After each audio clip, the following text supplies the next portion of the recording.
오늘 봉독해드릴 하나님 말씀은 마가복음 16장 17절부터 18절까지의 말씀입니다. 받들어 봉독하겠습니다. 믿는 자들에게는 이런 표적이 따르리니 곧 그들이 내 이름으로 귀신을 쫓아내며 새 방언을 말하며 뱀을 집어올리며 무슨 독을 마실지라도 해를 받지 아니하며 병든 사람에게 손을 얹즉 나으리라. 아멘. 일주일 동안도 주 안에서 아름다운 삶과 그리고 승리의 삶이 여러분들께 있었음을 믿습니다. 아멘. 네. 지난주에 우리 함께 암기했었던 말씀 기억하십니까?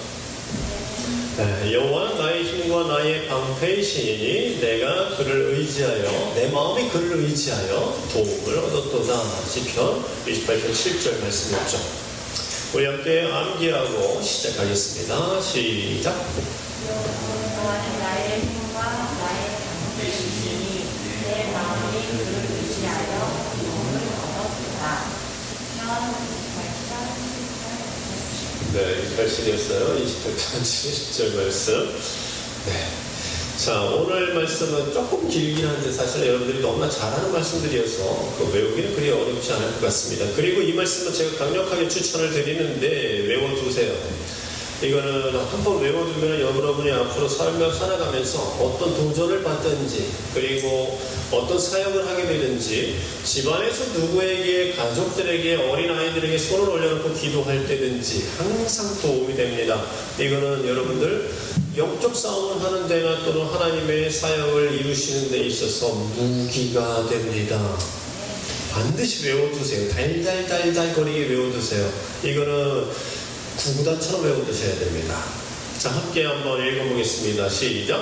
믿는 자들에게는 이런 표적이 따르리니 곧 그들이 내 이름으로 귀신을 쫓아내며 새 방언을 말하며 뱀을 집어 올리며 무슨 독을 마실지라도 해를 받지 아니하며 병든 사람에게 손을 얹은즉 나으리라. 아멘. 네, 이건 뭐 개역 한글로 외우셔도 뭐 개역 개정으로 외우시던 뭐 상관없습니다. 동일한 내용이기 때문에 의미는 똑같기 때문에 철자 하나 토시 하나가 다르다고 해서 뭐 역사가 능력이 달라지는 거 아니니까요. 그리고 실제로 이 말씀이 그대로 믿는 자들에게 이루어졌다는 것을 우리는 사실은 봅니다. 뱀을 집어 올렸죠. 사도 바울 같은 경우는 뱀을 자기가 집은 건 아니지만 뱀이 물고 있었죠. 그것도 독사가. 그런데 후 불어버렸더니 불에다 불어버렸더니 전혀 해를 받지 아니했던 그런 일들이 일어나는 것을 우리는 봅니다. 그리고 병든 사람의 속에 손을 얹은 즉 나음을 입었으며 귀신을 쫓아내며 바울이 사용하던 손수건만 갖다 놔도 귀신이 쫓아가는 역사들이 일어났던 것들을 우리는 봅니다. 자, 이 말씀은 예수님께서 제자들을 향해서 사역을 하시다가 이제 말씀을 하셨던 부분들인데 여기에서 믿는 자들이라고 하는 부분은 예수님을 믿는 자들, 당시로 얘기하면 예수님을 따라다니던 모든 제자들과 그리고 문도들 그리고 그 후에 사도행전 시대의 사도들과 그리고 집사들 그리고 그 외에 소수한 하나님을 믿는 예수의 이름을 믿는 자들, 그래서 그 예수의 이름으로 능력을 행했던 많은 사람들, 그리고 그 이후에 기독교 2000년의 역사를 통해서 기라성과 같은 신앙의 선조들에 의해서 이 말씀이 이루어졌던 것을 우리는 알고 있습니다. 실제로 수없이 많은 우리가 여러분들이 알고 있는 그런 신앙의 선배들 그리고 사역자들, 목사님들, 주의 종들에게는 이러한 일들이 많이 일어났었는데 여러분들이 여기서 착각해서 한다는 게 주의 종들에게만 일어나는 거구나 라고 생각하시면 안 됩니다. 주의 종들에게 일어났다고 하는 것이 일반 집사와 권사와 평신도들에게 일어났었는데 그들이 계속 그 일을 하다 보니까 나중에 뭐가 됐다? 주의 종이 됐어요. 먼저 하나님의 권능과 하나님의 역사가 그들을 통해서 민간에서 표적으로 일어나고 그들에게 사람들이 몰려드니까 나중에 전문적인 주의 종이 될 수밖에 없죠. 또 그들에게 라이센스, 자격이 필요하니까 또 그런 어떤 주의 종의 길을 또 걸었을 거고요. 나중에 그들이 떠난 다음에 보니까 그는 주의 종이었다라고 우리는 이야기를 하는 겁니다. 그러나 태어나면서부터 목사인 자가 또 태어나면서부터 어떤 선천적인 무엇인가를 유전적으로 받은 자가 하는 것이 아니라고 하는 것, 누구에게는 이런 표적이 믿는 자들에게는. 그렇다고 하면 everyone입니다. everyone who believes in Jesus. 예수 그리스도를 믿는 모든 사람들.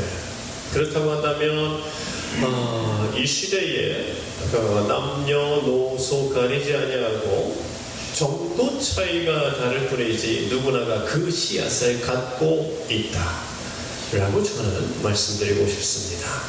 다만 지금 저에게서 그런 일이 일어나지 않습니다라고 한다면 그 씨앗이 아직 무르익지 않은 상태. 어찌 해야 할까요? 여러분들 다 알고 계시지 않습니까? 무엇 외에는 이런 일이 일어날 수 없다? 기도 외에는 이런 일이 일어날 수 없느니라. 또 다른 말씀에서는 마태복음과 마가복음에서는 그게 틀리죠. 또 다른 데서는 너희 믿음이 적은 연고라. 똑같은 사건을 가지고 예수님이 하신 말씀이 틀립니다. 믿음이 적은 연고와 기도 외에는 이런 일이 나갈 수 없다라고 하는 것이 서로 다른 것이라고 우리는 생각을 하고, 뭐가 맞냐, 왜 성경이 오류가 있냐라고 생각을 할지 모르겠지만 천만의 말씀입니다. 믿음은 무엇에 의해 들어온다? 기도. 기도하지 않으면 믿음 안 들어가요. 아무리 그런 역사를 이루고 싶고 그리고 이런 표적을 하고 싶다 할지라도 기도하지 않는 자에게 미안하지만 아무것도 일어나지 않습니다. 만약에 기도하지 않는 주의 종이나 기도하지 않는 사역자가 사람들에게 손을 올려봤자 미안하지만 뭐 일어나지 않고요. 그리고 특별하게 하나님께서 기름 부으신 자들에게, 글을 쓰시기 위해서 특별한 상황에서 기름 부으신 자들에게는 그런 일들이 또 일어날 수 있습니다.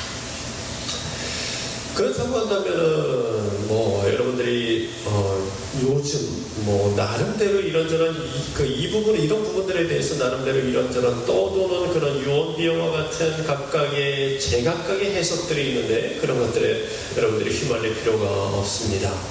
정리하면 그렇습니다. 모든 믿는 자들에게는 이와 같은 일들이 일어납니다. 그러나 그 믿는 자들에게라고 하는 것들의 조건이 있는데 그 조건은 무엇이냐면 그리스도 예수의 이름으로 구원받은 자가 그리스도 예수의 이름으로 깊이 기도하고 하나님과 함께 동거동행을 기뻐하며 철야하며 그리고 매 순간마다 기도하며 사도 바울처럼 하나님을 향해 쓰임받는 것을 기뻐하는 자들에게 하나님께서 그들을 사용할 수 있는 충분 조건이 된다는 뜻입니다.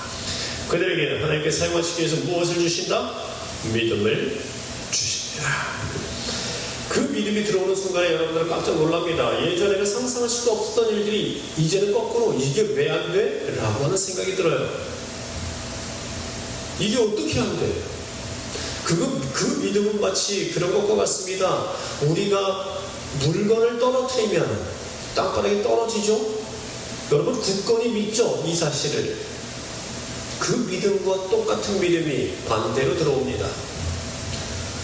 기도하면요, 이거 손을 놓더라도 이게 공중에 떠 있을 것이라고 하는 것과 같은 그런 믿음이 거꾸로 굳건한 믿음이 들어옵니다.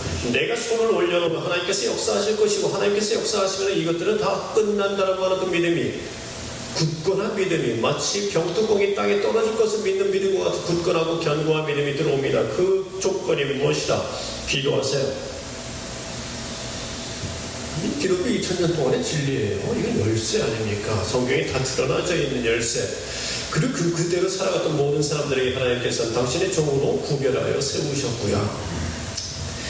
자, 어쨌든 우리는 예수님의 3대 사역으로 말씀을 전파하는, 천국 복음을 전파하는 그 사역과 그리고 질병을 고치는 사역들과 그리고 귀신을 내쫓는 축기하는 사역, 이 세 가지를 가리켜서 우리는 예수님의 사역의 세 가지 큰 줄기라고 이야기를 할 수 있습니다. 말씀 사역과 그리고 병고침 사역과 축기 사역은 서로 엮여 있어요. 만약 예수님이 이런 표적을 사용하지 않으셨다고 한다면 사람들이 몰려오지 않습니다. 이적이 있는데 사람들이 몰려와요. 그런데 만약에 표적만을 하고 귀신만을 내쫓고 죽을 병에 걸린 사람들까지 살려내는 역사만 하고 아무런 말씀을 전하지 않았다고 한다면 거기에 구원은 없습니다. 생각해 보세요. 죽었던 사람을 다시 살리셨어요. 죽은 자까지도 살리셨어요. 그럼 못할 일이 무엇일까요? 죽은 자까지도 살리셨는데 만약에 복음을 전하지 않는다면 뭐가 돼요? 그 사람 2번 죽이는 겁니다. 웃기죠? 죽었는데 다시 살려내서 나중에 언젠간 또 죽어요. 복음 말씀의 사역은 반드시 표적과 함께 따라야 합니다. 그렇기 때문에 이단들 같은 경우는 이 세 가지가 만약에 표적이 있다 할지라도, 그리고 이적이 일어난다 할지라도 거기에 진리의 말씀이 선포되어지지 않았을 경우에는 그를 통해서 하나님께서 역사하시는 것이 맞는지에 대한 한번 생각을 해보셔야 합니다. 이 세 가지 사역, 축기 사역과 질병치유의 사역과 그리고 말씀 전파의 사역은 예수님께서 하신 3대 사역이라고 할 수 있겠지만 동시에 우리 인간에게 이미 이루어진 육체의 천국과 질병의 치유니까요. 육체의 천국과 그리고 마음, 혼의 천국과, 마귀들이 주로 장난치는 것이 우리의 생각과 마음과 혼이거든요. 혼의 천국과 그리고 나중에 죽어서 갈 수 있는 말씀 사역, 즉 영혼의 천국, 이 3대 사역을 의미합니다. 좀 더 깊죠? 육체의 천국과 마음의 천국과 그리고 죽어서 갈 수 있는 영혼의 천국. 자, 보세요. 영혼, 육, 세 가지 다 이루셨네요. 예수님께서 우리를 구원하신 것은 단지 죽어서 천국뿐만이 아니라 이 땅에서의 완전한 천국까지도 예비하셨다라고 하는 것, 그것을 우리는 누려야 한다는 것에 대해서 반드시 기억하시고 도전하십시오. 그러나 이 시대 많은 사람들은 나중에 죽어서 가는 천국에 대해서는 관심이 있을지 몰라도 이 땅에서 누려야 하는, 예수님이 이미 채찍에 맞으심으로 너희가 나음을 입었노라라고 말씀하셨지만, 예수님은 채찍에 맞았지만 우리는 나음을 입지 못하는 이런 일들, 예수님의 채찍에 맞으심이 쓸데없는 일이 되게 만드는 이런 일들에 대해서 분통해야 합니다. 예수님 맞으셨는데 우린 왜 아파요? 한 죄로 2사람이 형벌받을 수는 없습니다. 이건 우리나라 형법에도, 인간들의 형법에도 그거는 불가능합니다. 누군가가 그 죄로 인해서 만약에 형벌을 받았다고 한다면 다른 사람 어느 누구도 그것으로 인해서 동일한 형벌을 받을 필요가 없죠. 더블 크라임이라고 하는 영화에 그런 게 나왔었는데, 어떤 남자를 죽였다라고 하는 제목으로 누군가가 12년 동안을 형벌을 받았다면 다시 나와서 보니까 그 남자가 살아있어요. 알고 보니 모함에 빠진 거였어요. 그게 자기 남편이었는데, 영화에서 봤던 건데, 자기 남편이랑 같이 요트 여행을 가가지고 거기서 남편이 바닷속에 빠졌는데, 알고 봤더니 자기 친구와 남편하고 짜고서 자기 남편을 밑으로 해가지고 밑에서 기다리고 있다가 스킨스쿠버 같은 걸 하면서 기다리고 있다가 멀리 도망가가지고 그리스인가 이런 데로 들어가가지고 결혼해서 살고 있었던 겁니다. 근데 이 아내는 요트에 혼자 남아서 남편은 빠져 죽은 줄 알고, 그리고 경찰에 신고했더니 이제 남편을 죽인 죄로 12년형을 살았죠. 아무도 증인도 없으니까 난 멀쩡하게 있던 남편이 바다에 빠졌어요. 이런 얘기를 누가 믿겠습니까? 12년을 살고 나왔는데 나중에 그 휴양지에 가느라고 그리스 쪽에 갔다가 거기서 자기 친구와 남편을 발견하게 됩니다. 그 축제 같은 데서 춤추면서 놀고 있는 남편을. 자, 이 여자는 남편을 이미 죽인 죄로 12년형을 살았습니다. 이제 남편을 죽이더라도 2번 형을 살 필요가 없죠. 남편을 이미 죽인 죄를 살았기 때문에 이제 남편을 죽이더라도 그녀는 다시 형을 살 필요가 없다는 거 하는 거. 그녀에게 이제 복수할 수 있는 모든 조건과 가능성이 주어져 있는 상태였습니다. 이게 더블 크라임이라고 하는 그런 영화의 제목이었었는데, 예수께서 만약에 여러분들 병을 짊어지셨다고 한다면, 그리고 채찍에 맞으심으로 by his wounds we are healed라고, 우리가 치유되어졌다라고 성경이 이미 공포하였다고 한다면 끝난 겁니다. 예수님이 당했으니까 끝난 거예요. 이걸 믿음으로 장착하는 자에게 그 일은 일어납니다. 이걸 믿음으로 장착하고 엎드려 기도하는 자들에게 그 일은 일어납니다. 그러나 이 시대 많은 교회와 교인들은 이미 예수님께서 끝내버렸는데도 불구하고 또다시 당합니다. 남편 죽인 죄를 또 또 당해요. 축기도 마찬가지죠. 오늘 포커스는 그래서 축기 쪽에 맞추려고 하는데, 병고침 예수님께서 끝내셨어요. 축기 끝내셨어요. 성경에 계속해서 나와요. 그러나 그런 부분들에 대해서 별 관심이 없어 보입니다. 많은 사람들은 그래서 당하고 삽니다. 끊임없이 눌리고 밀리고 묶이고 해방되지 못하고 그렇게 살고 있죠. 그러나 분명히 이사야서 61장과 그리고 마태마가 누가복음을 통해서 하나님께서 분명히 우리에게 말씀하셨죠. 예수님께서 오신 이유는 눈먼 자를 다시 보게 하고 묶인 자를 다시 해방하게 하고 그리고 자유를 선포하게 하려 함이라. 끝났다고요. 그런데 여전히 묶여 있고요, 여전히 눈 멀고 있고요, 여전히 갇혀 있습니다.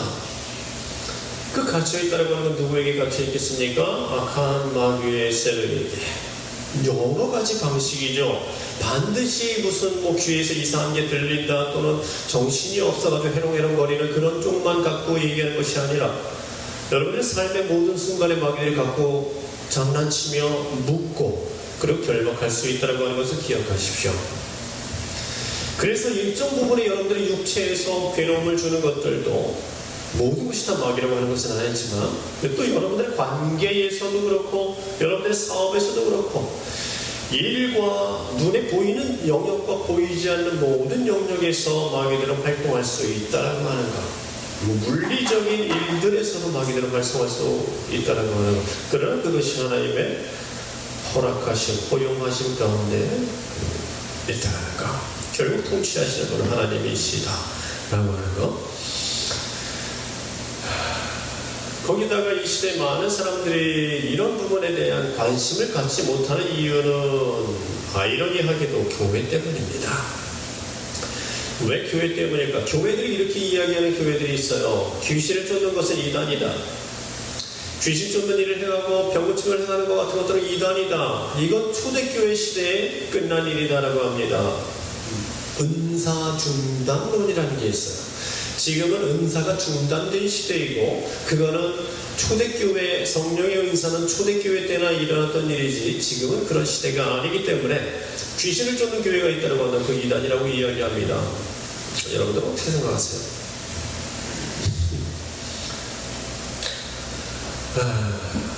여러분 교회가 교회를 공격하고 싶지도 않고 주의종으로서 다른 주의종들을 폄하하고 싶지는 않지만 그러나 옳고 그른 건 정확하게 좀 구분을 해드려야겠습니다. 제가 그럼 질문 한번 해봅시다. 만약에 지금은 귀신 또 쫓는 시기가 아니면 요즘은 귀신들이 활동하지 않습니까? 그죠? 활동하잖아요.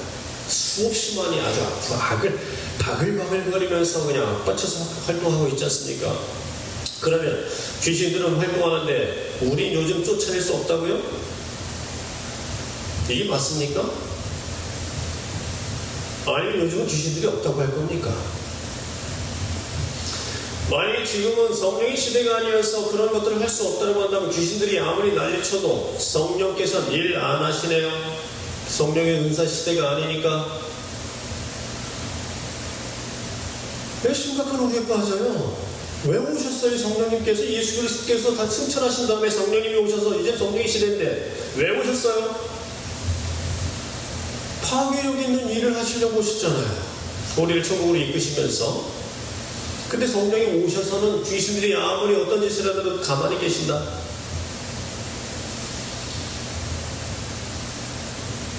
예수님께서 오신 이유가 묶인 자들을 자유케 하고 갇힌 자들을 자유하게 하는 건데 요즘은 그런 자들을 풀어주지 못하네요.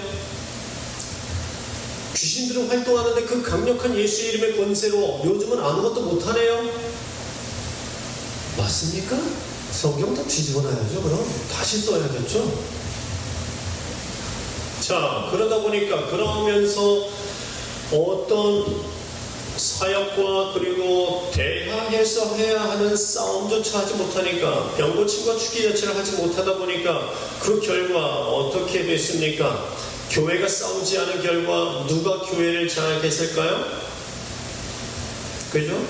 교회가 싸우지 않은 결과 누가 교회를 장악했을까요? 요즘 시대 교인들 중에 음행과 간음에서 자유로운 자 있습니까?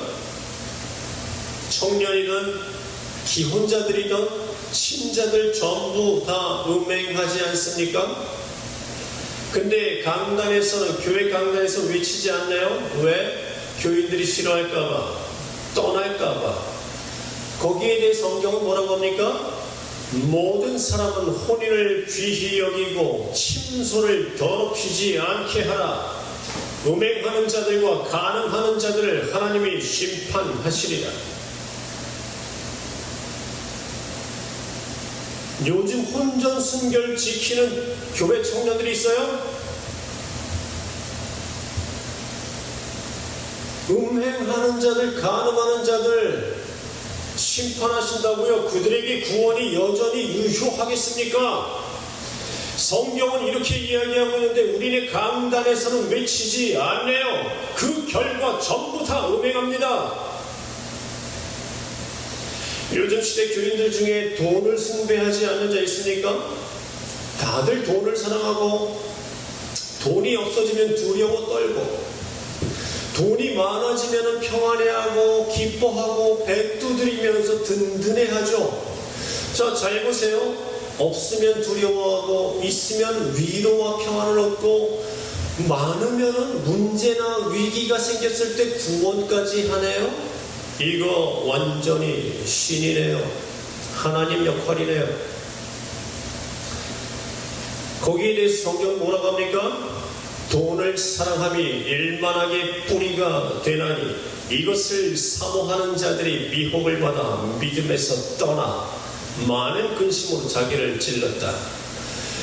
부하려고 하는 자들은 시험과 올무와 여러가지 어리석고 해로운 정욕에 떨어지나니 곧 사람으로 침륜과 멸망에 빠지게 하는 것이라. 성경은 돈에 대해서 완전히 부정적인 것 같네요. 근데 강단에서 외치지 않네요.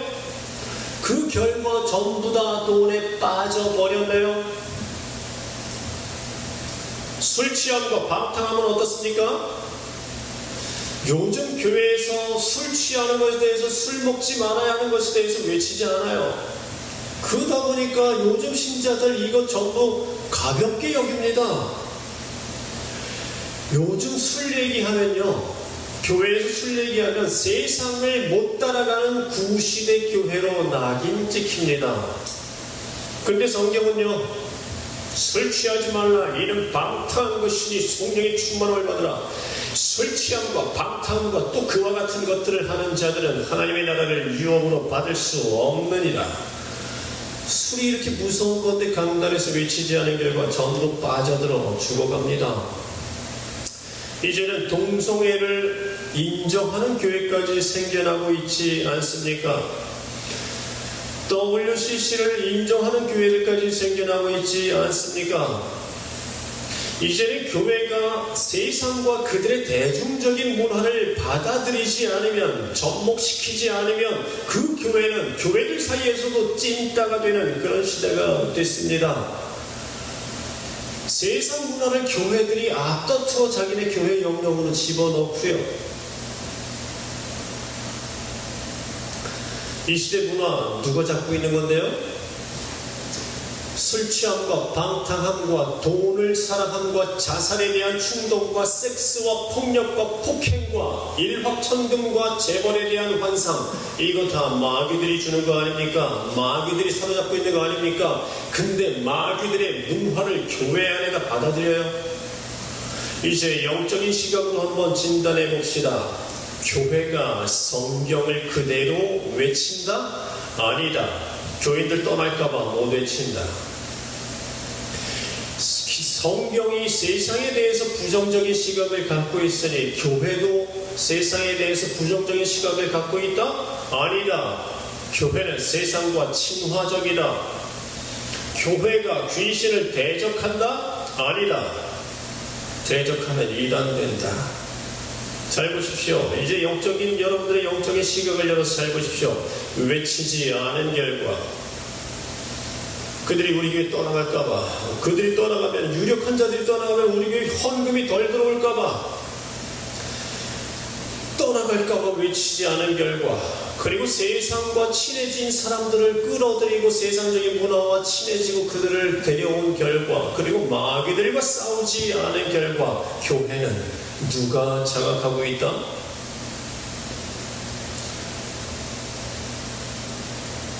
뻔하죠. 게다가 요즘에는 교회에서는 귀신 들린 사람이 있으면 그거 귀신이 아니라 정신병이라고 병원에 보냅니다. 여러분 한 번쯤은 생각해봤죠? 그런 거. 도대체 귀신이냐 정신병이냐. 그런 책까지 있어요. 귀신인가 정신병인가. 교회에서는 어느 교회에서도 이제 이단이라고 하는 판단받을까봐, 정죄받을까봐 그거 할 수는 그거 하기는 꺼려지고, 근데 성경은 하라고 하고, 참 딜레마였을 겁니다. 많은 목사님들이. 근데 아주 좋은 합당한 명분이 딱 생겼어요. 호르몬 이상. 호르몬 이상으로 그런 일들이 발생하는 거랍니다. 그래서 요즘에는 교회에서 정신 이상된 사람, 귀신 들린 사람이 나오면 호르몬 이상이라고 하면서 병원에 보냅니다.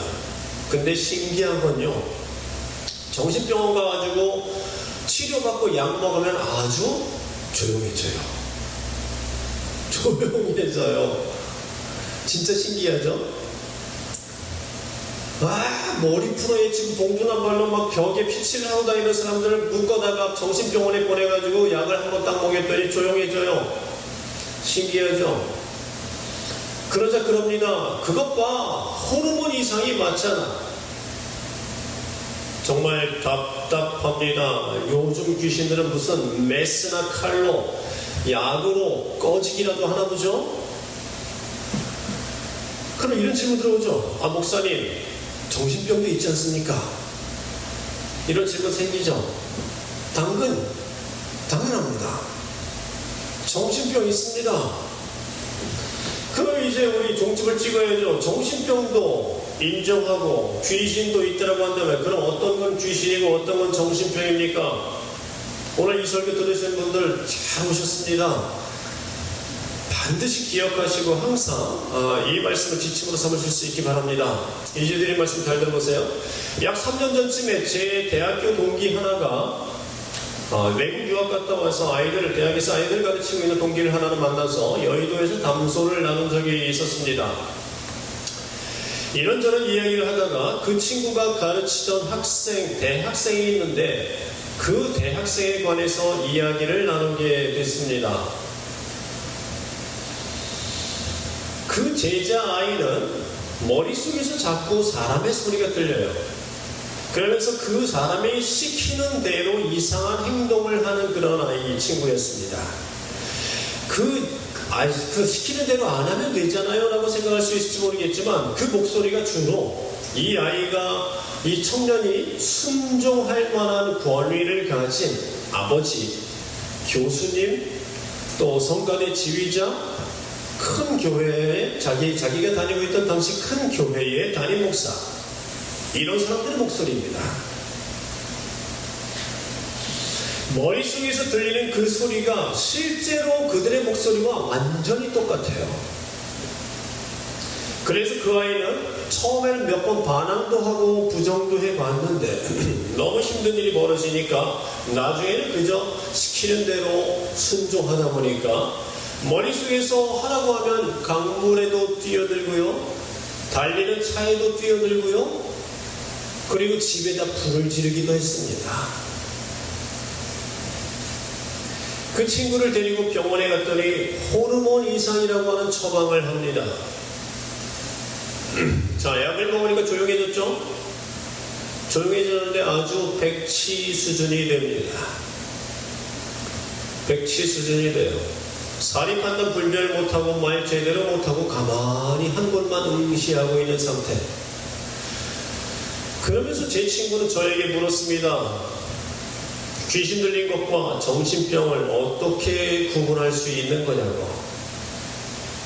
그 얘기 딱 듣자마자 이건 저도 평소 궁금한 문제였기에 순간적으로는 속으로 했지만 차분히 나와 함께 계시는 성령님께 하나님 이 부분에 대해서 알려주소서라고 속으로 기도하면서 차분히 대답을 풀어나가기 시작했습니다. 그리고 그 순간에 내 입에서는 나도 모르게 평소 내가 궁금했던 질문에 대한 답이 술술 나왔습니다. 잘 들으십시오. 정신병도 분명히 존재합니다. 그 이유는 우리 육체가 언제든 손상받을 수 있는 물질로 이루어졌기 때문입니다. 마치 우리 육체가 팔, 다리나 오장육부가 상처를 받거나 염증이나 바이러스 침입으로 이상이 생길 수 있는 것과 똑같습니다. 물질로 이루어진 우리 머리 또한 여러 가지 사고나 병리적인 원인으로 이상이 생길 수 있습니다. 당연한 거죠. 우린 그 사실을 부정할 수 없습니다. 그러나 귀신의 장난 또한 분명히 있습니다. 그럼 두 번째 문제, 귀신과 병리적인 원인을 어떻게 분별할 수 있습니까? 간단합니다. 그 열매를 보면 아느니라. 그게 서로 다릅니다. 마귀의 증상과 열매는 철저하게 마귀적입니다. 마귀의 목적은 파괴입니다. 그 사람의 영혼을 파괴하고 하나님과의 관계를 파괴하고 하나님을 증오하며 교회를 증오하고 교회와 신자들을 증오하며 그 사람을 파멸시키는 데 목적이 맞춰져 있습니다. 마귀들의 그 활동은 철저히 하나님께 대한 반하나님적인 것이며 그 목적과 방향이 반기독교적이고 반교회적입니다. 때문에 처음에는 조금 숨길 수 있다 할지라도 마귀들의 이런 속성은 절대 끝까지 숨길 수 없습니다. 반면에 병리적인 증상은 삶에서의 불편함 쪽으로 나타납니다. 마치 오른팔이 아프면 오른쪽으로 잠을 자지 못하듯 그것으로 인한 삶의 불편함이 초래됩니다. 귀에서 소리가 들린 것이라 해도 다릅니다. 병리적인 현상으로 귀에서 환청이 들릴 수 있지만 그러나 그것이 귀신이 아니라 몸의 이상으로 나타나는 것이라고 한다면 예를 들면 이명증처럼 현실에서 존재하지 않는 소리가 들릴 수 있습니다. 눈앞에 작은 알갱이들이 떠다닐 수 있고 무슨 음향소리 같은 게 들릴 수 있고 기억을 못하거나 망상을 할 수도 있고 평행감각이나 균형감각에 혼돈이 올 수 있습니다. 그러나 이것들은 철저하게 육체적이지 않습니까? 하나님과 관계가 있나요? 불편 아닙니까? 반하나님적이고 반교회적이고 반기독교적입니까? 뇌에 문제가 생겨서 발생하는 알츠하이머나 치매 환자가 하나님을 욕하던가요? 그러나 마귀들은 철저하게 반신앙적이고 영적입니다. 그 열매가 마귀적입니다. 귀에서 목소리가 들리는데 그 사람을 자살하라고 하고 남을 죽이라고 명령하고 거짓을 말하고 거짓 예언을 해서 교회의 명예를 땅에 떨어뜨리고요. 하나님을 욕하고 교회를 욕하고 무의미한 교리적 관습을 반복시켜서 신자들을 괴롭힙니다. 이런 것들이 완전히 다릅니다. 특히 처음에는 정체를 드러내지 않더라도 심지어는요, 제가 아는 어떤 분은 심지어는 너무너무 자주 기도를 시키기도 해요. 묶여있는 사람인데 완전히 묶여있는데 이 사람한테 이제 일 끝나고 집에 가서 쉬려고 하면 아니야 너 오늘 교회 가 철에 새벽 5시까지 기도해. 근데 이 사람 녹초가 돼서 그 말에 순종하느라고 가가지고 기도합니다. 그런데 열매가 나오잖아요. 그의 열매에서는 파괴밖에 없어요. 가정이 다 찢어지고 집에 가면 애들한테 손찌검부터 올라옵니다. 공부 안 했다고, 남편한테 게임했다고 두들겨 패고 이혼하자고 하고, 교회에서 기도한 것으로 인해서 하나님이 가까워졌고 하나님과 함께하고 있습니까? 전혀 아니죠. 입만 열면 쌍욕이 튀어나올 정도인데요. 파괴적이고 마귀적입니다. 심지어는 그렇게까지 자신의 정체를 숨기기도 합니다. 그러나 기억하십시오. 제대로 된 강력한 기도를 시작하거나 중보팀이 기도하거나 하는 영적인 제대로 된 반격이 시작되면 금방 정체를 드러냅니다. 너 그 교회 가지 마. 다른 교회로 가. 괴롭기 때문에 견디질 못합니다. 제대로 된 거룩한 반격만 하기 시작하면. 근데 정신병은 이런 거 아무리 해도 상관없어요. 옆에서 아무리 뜨겁게 기도해도 무관심합니다. 증상과 원리 열매가 완전히 다릅니다. 병리적 증상은 철저하게 육체적이지만 귀신으로 인한 증상은 영적입니다. 그럼 목사님, 그 사람에게 약을 투여하면, 왜 귀신 들린 자에게 약을 투여하면 조용해집니까? 이제 세 번째 질문 나와야죠. 잘 생각해보세요. 이놈들이 왜 이러는지를 잘 생각해보세요. 병원의 진단이 맞아야 하기 때문입니다. 의학에서는 이것 봐, 약 먹으니까 낫지 않냐? 결국 호르몬이 이상의 원인이었다, 귀신이 아니다 라고 할 겁니다. 당연하죠? 자기네가 하라는 대로 지금 이렇게 하니까, 약 먹고 치료받으니까 조용해졌으니까요. 무슨 귀신이냐고, 호르몬 이상이라고. 그 결과 교회는 어떻게 돼요? 귀신 쫓는 사역을 시도하겠습니까? 호르몬 이상인 사람을 데려다가 누가 귀신 쫓기를 해요? 거기다 다 나아 보이는데요. 하지만 만약에 그게 진짜 병리적 현상이라고 한다면 그 약을 통해서 완치가 되어야죠. 그러나 백치가 되긴 했어도 완치가 되던가요? 백치가 되긴 했어도 완치가 됩니까? 늙어서 뇌가 쪼그라져 있는 것도 아닌데, 젊은 청년인데 왜 완치가 안 될까요? 여전히 그 아이는 백치처럼 눌려 있고요. 일정 기간이 지나면 약을 안 먹으면 또 재발하지 않습니까? 겉으로는 잠잠해졌을지 몰라도 어느 날 갑자기 재발해서 또다시 포악해지지 않습니까? 결국 또다시 약을 먹고 백치가 되어야 합니다. 잘 보세요. 학업도 못해요. 직업도 못 가져요. 인간관계도 못해요. 사회생활도 못하고 은둔해서 살아가야 합니다. 부모들과 함께. 기도도 못해요. 사역도 못해요. 식물인간처럼 호흡만 합니다. 죽은 자와 뭐가 다를까요? 근데 잘 보세요. 이놈들이 원하는 것, 즉 죽음을 얻지 않았습니까? 병원 가서 약을 먹는 바람에 그들이 원하는 걸 얻었지 않았습니까? 바로 활동 정지, 죽음. 마귀들이 병원 가면 잠잠해지는 이유입니다. 첫 번째, 교회의 무기력함으로. 두 번째, 이 아이가 더 이상 생산적인 어떤 일도 할 수 없는 활동 정지 상태에 돌입하게 되므로.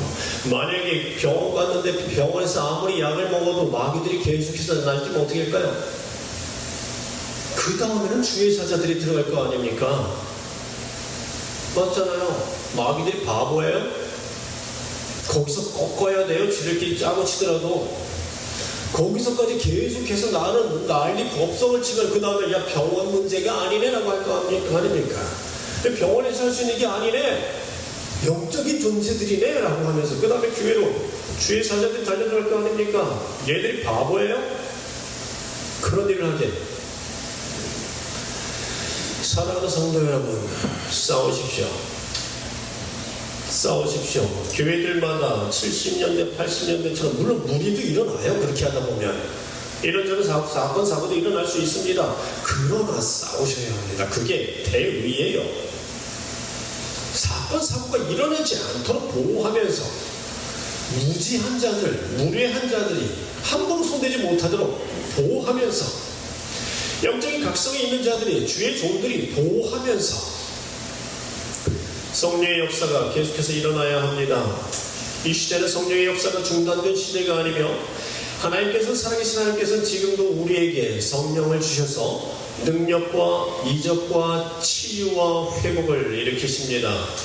개별적으로 싸우세요. 팀을 이뤄서도 싸우세요. 밀려나지 마시고 물러나지 마십시오. 답답합니다. 진짜 막 쌍욕이 날 정도로 화가 나요. 다 이뤄놓으셨다니까. 등허리에 어떻게 맞으시면서 이뤄놓으셨는데 그걸 또 당하고 있어요.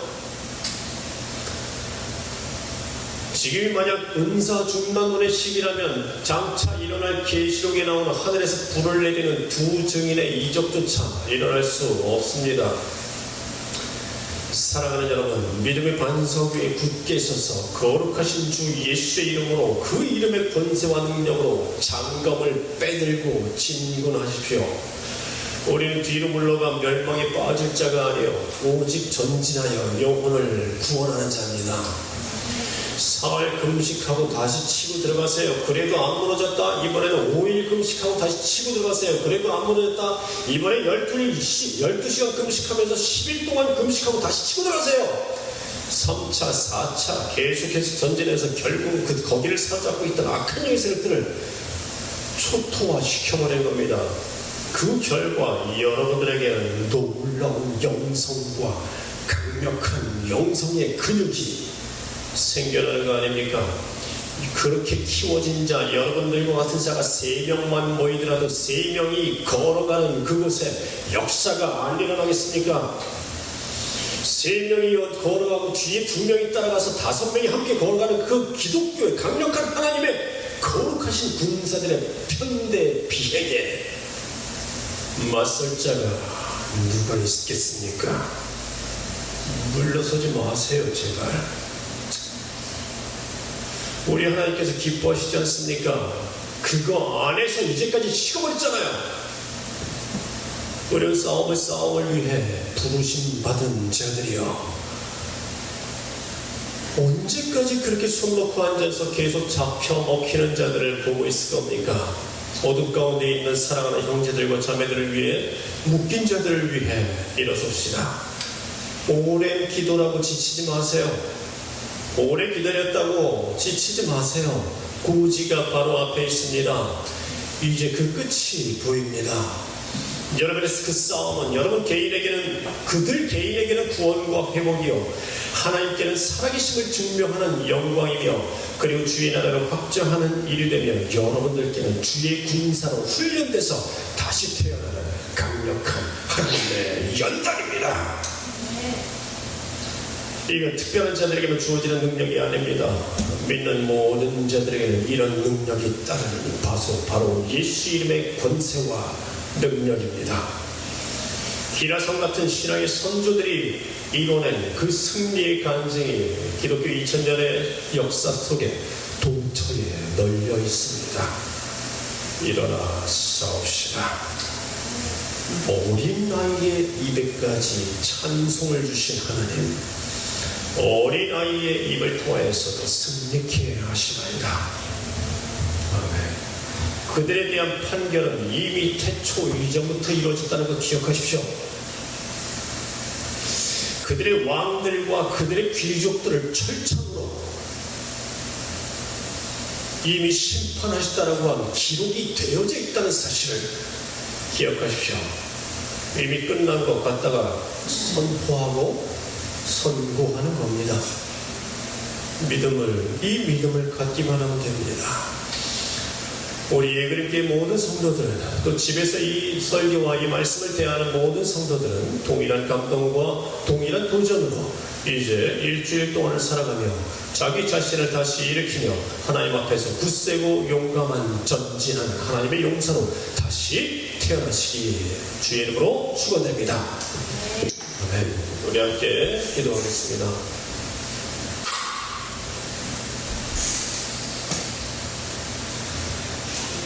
함께 통성으로 기도할 때에 이제까지 그와 같은 삶을 온전히 살아가지 못했던 우리 자신의 나약함과 부족함을 하나님 앞에 회개하고, 그리고 이제부터 그와 같은 삶이 나의 삶 속에서 결단하고 그리고 헌신함으로 하나님 앞에서 아름답게 열매 맺을 수 있게 해달라고 우리 함께 기도합시다.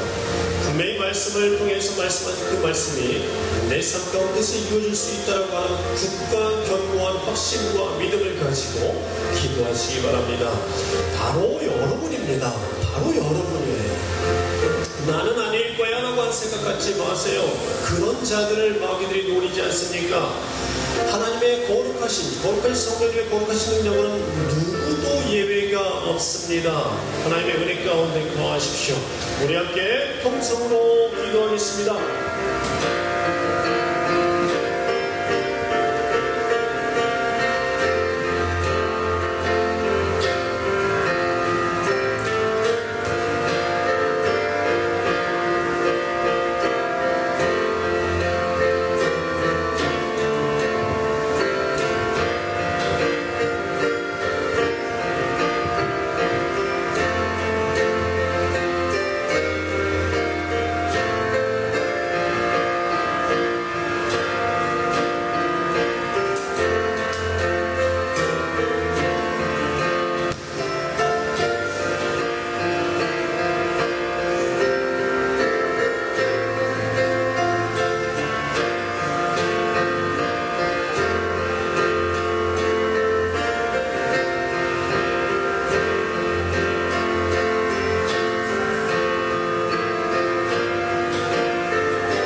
능력으로 나의 능력이 아니고 나의 이름이 아니고 나의 권세가 아닌 주 예수 그리스도의 이름의 권세와 능력으로 일어서는 겁니다. 이때 반드시 기억해야 할 것은 내가 뭔가를 하려고 하지 마십시오. 나의 믿음으로 또 나의 많은 기도의 능력으로 내가 많이 헌신한 것으로 인해서 아무것도 일어나지 않습니다. 싸움의 주체는 돌보신 하나님이십니다. 믿음을 주시는 분도 하나님이십니다. 나는 그저 피고 피인 깡통 로봇처럼, 그리고 나는 지푸라기 허수아비처럼 내 몸을 주님 앞에 내어드리는 것으로 모든 일을 하나님께서 하신다고 하는 기억을 반드시 기억해야 합니다. 내 이름의 권세가 있는 주 예수 그리스도의 이름의 권세와 능력으로 그 일이 일어납니다. 내가 가져야 할 것 하나님께서 주시는 그 믿음밖에 없다는 사실을 기억하며 우리 함께 다시 한번 찬양하겠습니다. 예수의 이름으로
예수는 주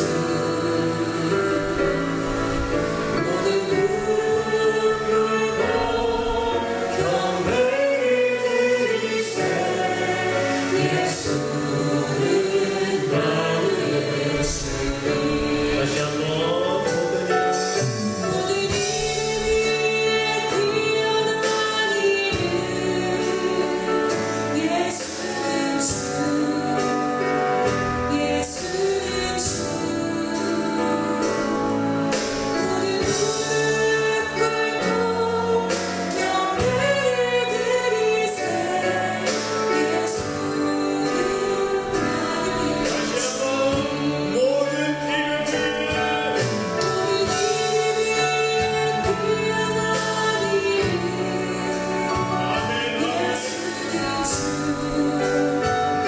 예수는 주 모든 무릎 꿇고 경배를 드리세 예수는 나의 주 예수는 주 예수는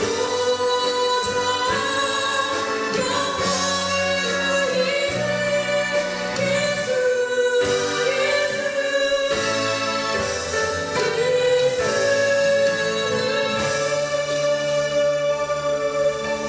그리스도 예수의 이름이 모든 이름의 위에 뛰어나다는 이 사실은 그 예수의 이름 하나만으로도 우리가 세상을 다스리고 통치할 수 있다는 뜻입니다. 그보다 높은 이름은 아무것도 없다라고 하는 그 진리를 내포하고 있기 때문입니다. 예수의 이름은 하나님의 이름입니다. 그렇기 때문에 이 지구상에 존재하는 아니 영계에 존재하는 그 어떤 존재들보다도 가장 높으십니다. 만물을 주의 발 아래 복종케 하셨으니 우리는 그 이름으로 온 세상을 통치하고 정복할 수 있습니다. 오늘 주신 말씀에 그대로 부합되며 그대로 적용하여 우리 다시 한번 찬양합시다. 모든 이름 위에 뛰어난 이름, 여러분들을 괴롭히는 그 어떤 존재들보다도 높으신 이름이라고 하는 사실입니다. 다시 한번 우리 찬양합시다. 모든 이름 위에 모든 이름 위에 뛰어난 이름 예수는 주 예수는 주 모든 무릎 꿇고 경배를 드리세 예수는 나의 주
그리스도 예수의 이름이 하나님께 공의가 됩니다. 이 땅에 있는 모든 존재들에게도 하나님의 공의가 됩니다. 그 공의에 담겨져 있는 메시지는 심판이요 그리고 사랑입니다. 우리 믿는 모든 자들, 의로운 모든 자들, 하나님의 권속된 백성들에게는 하나님의 사랑이 될 것이며, 그리스도 예수의 이름은 모든 불순종하는 자들과 그리고 의롭지 못한 모든 존재들에게는 심판의 이름이 됩니다. 예수 그리스도 하나님의 공의.